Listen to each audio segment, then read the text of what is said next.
Nick Wright, host of First Things First on Fox Sports 1, Monday through Friday, every afternoon. And What's Right with Nick Wright on YouTube and wherever you get your podcasts. Great to see you. Did the commissioner have a good day? Commissioner of Major League Baseball have a good day yesterday? Wow. This is... Have you, before I answer the question, I didn't hear the top of your show. You're kind of, one of, if not the current godfather of American sports radio.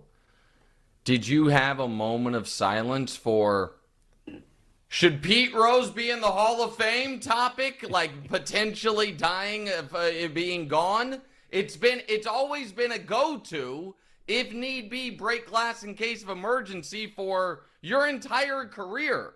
And those days may be numbered. I don't even know what to compare this to, but it's like if you did a talk show about, should they tear down the Berlin Wall? And then it's announced it's coming down. Like, what are we going to do here? So, yeah, I think it's a good day. And I also think maybe I'm obviously not an idiot, but maybe this is an idiotic opinion. I thought it was obvious that once a guy dies, a lifetime ban is over. I thought the whole point of it was, like, while he's alive, he can't be a part of it. But it was not a lifetime ban. It was a permanent ban. People misconstrued what the ban was. It was a permanent, not lifetime. Now the commissioner has since altered that language. Now it's a lifetime ban.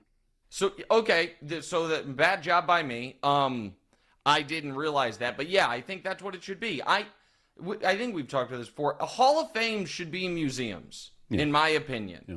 And if you want to, in theory, you should be able to go to a Hall of Fame knowing nothing about a sport. And if you spend enough time there, get the full totality of the history of it. Maybe it'll take a month being there 10 hours a day. I don't know. So I always thought there were obvious things. Like, I thought that if you wanted to include on plaques of certain guys, played in, a segregation era, played in what is commonly known as the steroid era, was banned from the sport due to gambling. Like those things, like that's part of the story. But I don't like the idea of we're just going to act like these guys didn't exist. And I also don't like the voters, the way they have treated the steroid guys, because to me it is shortchanging what the Hall of Fame is supposed to be. Yeah, I'm with you on the museum part of it, and I don't think anybody has benefited more than Pete Rose did by not being in the Hall of Fame.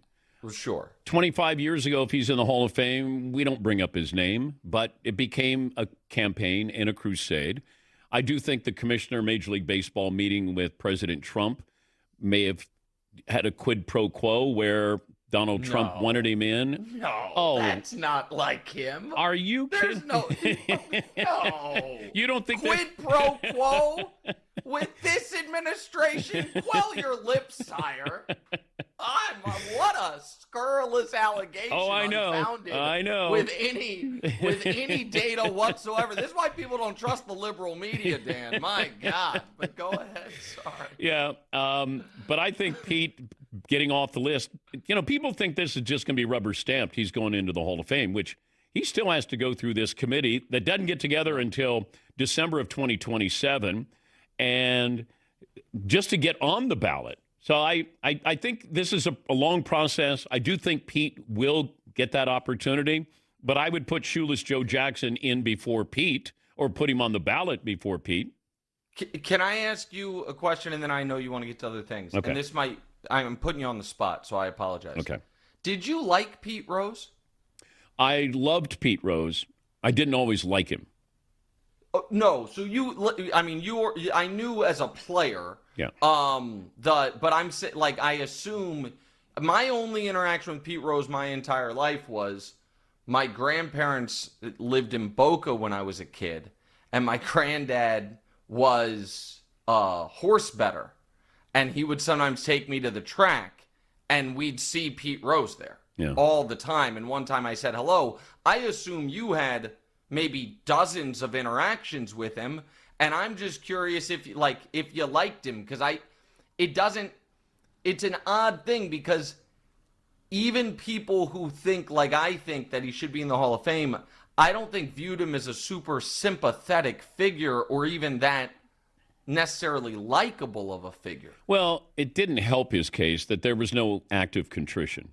He never apologized. He never said, how do I make good on this? How do I help Major League Baseball? Had he done that, I think he would have already been in the Hall of Fame. And we'll talk to Johnny Bench coming up next hour. A couple other things I want to bring to your attention. I don't know if you heard about, we were doing the Hall of Very Good in the NBA. Okay. So I don't know if you have, and you always like to do tiers on your show in the afternoon. Yeah. I don't know if you had a Hall of Very Good, like Joe Johnson, let's say, Jamal Crawford. There's guys who probably aren't going in the Hall of Fame, but the Hall of Very Good. So I love that, but when it comes to the NBA, that to me is really applicable to the NFL because there's a lot of legends that aren't ever going to make the Hall. If I were doing it with the NBA, the way I would do the Hall of Very Good is taking a bunch of guys who are actually in the Hall out and putting them in that Hall. Like there's too many in the Basketball Hall of Fame.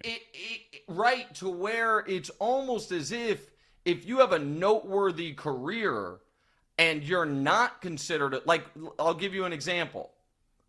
Al Horford might make it. I think he will because of the 2 titles in Florida. Well, right. Throw that in there, too. Yes, and listen, everybody likes Al Horford. It's kind of mean of me to pick him, but it just came to mind. At no moment in his entire professional basketball career were you like, man, shoot, we got Al Horford this week. Like, he was a good player for a long time, and he'll probably make it, as you said. Like, there are... Hall of Very Good, HOVG. Yeah, I mean, at this point, like, Jaylen Brown is damn near a lock.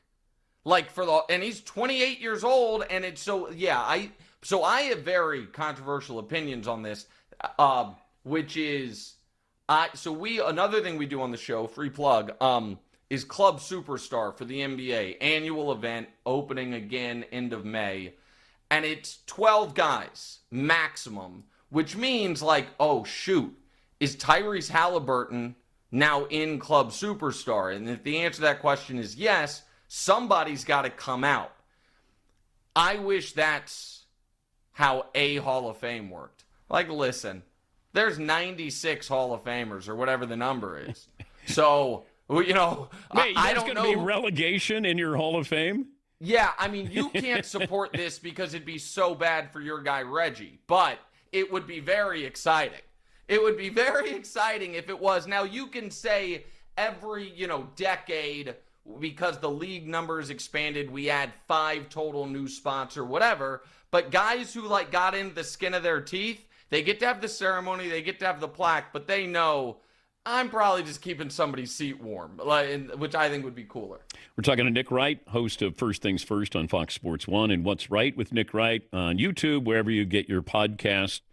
Give me the situation, the most awkward off-season situation with, let's say, Milwaukee, let's say Denver, let's say Golden State, Boston, with, exits from the playoffs and moves that might be or need to be made, trades that need to be made? Well, I mean, I can go one by one, if I may. Boston, what happened to Boston in the last 72 hours is, a sports tragedy in that they thought, maybe rightfully so, that we went cold the first 2 games. We're better than the Knicks. We're obviously better than the Cavs. And I think, listen, the Pacers, people forget, last year the Pacers conference finals, Halliburton got hurt early game 2. And so we didn't really get to see that. But I'm sure they felt comfortable. We're going to win the championship and be in good position, maybe even for a three-peat. Now, the next time Jason Tatum plays basketball, Al Horford won't be on the team. Kristaps likely won't be on the team. Drew or Derek White might not be on the team. And that team, that people were talking about that team paring away even if they win because of the finances of it. So there's that. I think Denver, even if they lose this series, has done enough to where they can feel better about their direction than they did when they fired Michael Malone, obviously. And you're seeing just enough from Strother and Watson, like maybe they get better, and you hope you get a healthier Michael Porter Jr. I think Golden State is finished.